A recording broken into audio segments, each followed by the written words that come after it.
Bonjour les enfants, aujourd'hui c'est mardi 14 avril, nous allons faire une révision d'une leçon de conjugaison. La semaine dernière, on a vu le passé composé, aujourd'hui on va voir l'imparfait. Qu'est-ce que l'imparfait? L'imparfait est un temps du passé qu'on emploie pour parler des habitudes passées ou pour décrire ou pour exprimer des désirs ou des regrets. Quelles sont les terminaisons de l'imparfait?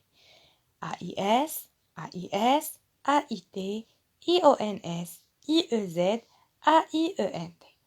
L'imparfait est un temps très simple à conjuguer. Voyons comment conjuguer un verbe du premier groupe à l'imparfait. C'est très simple.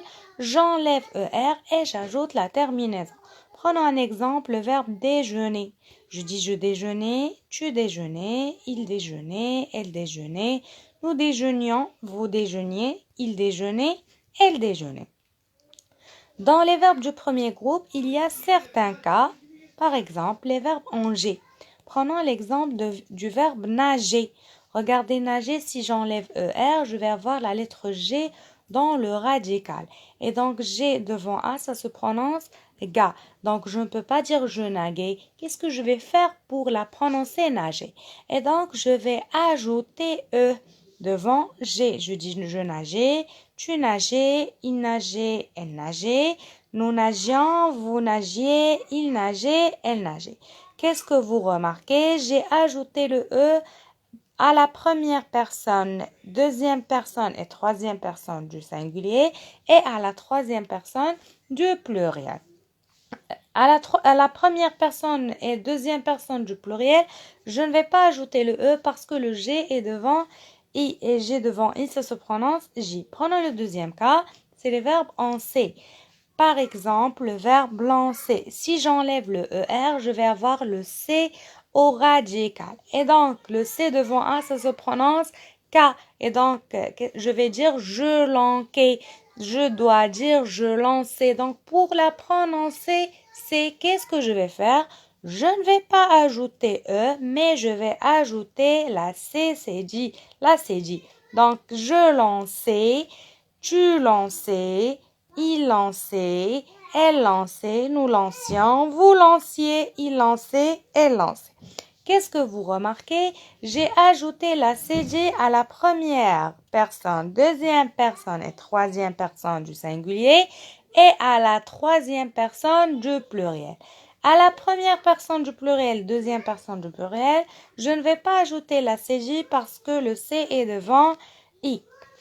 Prenons le troisième cas, c'est les verbes en IE, comme le verbe crier. Si j'enlève ER, je vais avoir I au radical.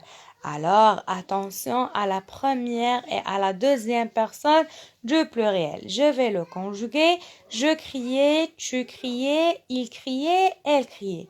Regardez la première personne du pluriel, j'ai deux i, le i du radical et le i de la terminaison.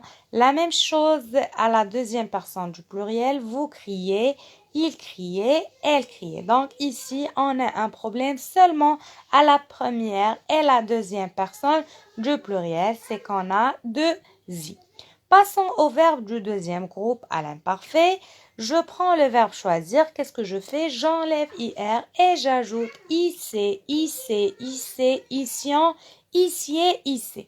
Je vais dire je choisissais, tu choisissais, il choisissait, elle choisissait, nous choisissions, vous choisissiez, il choisissait, elle choisissait. Alors, comment conjuguer les verbes du troisième groupe à l'imparfait? Généralement, il faut enlever la terminaison de l'infinitif et ajouter la terminaison de l'imparfait. Exemple, le verbe mettre. Qu'est-ce que je fais? J'enlève RE et je dis je mettais, tu mettais, il mettait, elle mettait, nous mettions, vous mettiez, il mettait, elle mettait. Attention, il y a quelques verbes qui changent de radical. Exemple, écrire, je dis j'écrivais, tu écrivais, il écrivait, elle écrivait, nous écrivions, vous écriviez, ils écrivaient, elles écrivaient. Conjuguons l'auxiliaire être à l'imparfait, j'étais, tu étais, il était, elle était, nous étions, vous étiez, ils étaient, elles étaient. Et l'auxiliaire avoir à l'imparfait, j'avais, tu avais, il avait, elle avait, nous avions, vous aviez, ils avaient, elles avaient. Je pense que la leçon est très claire et complète.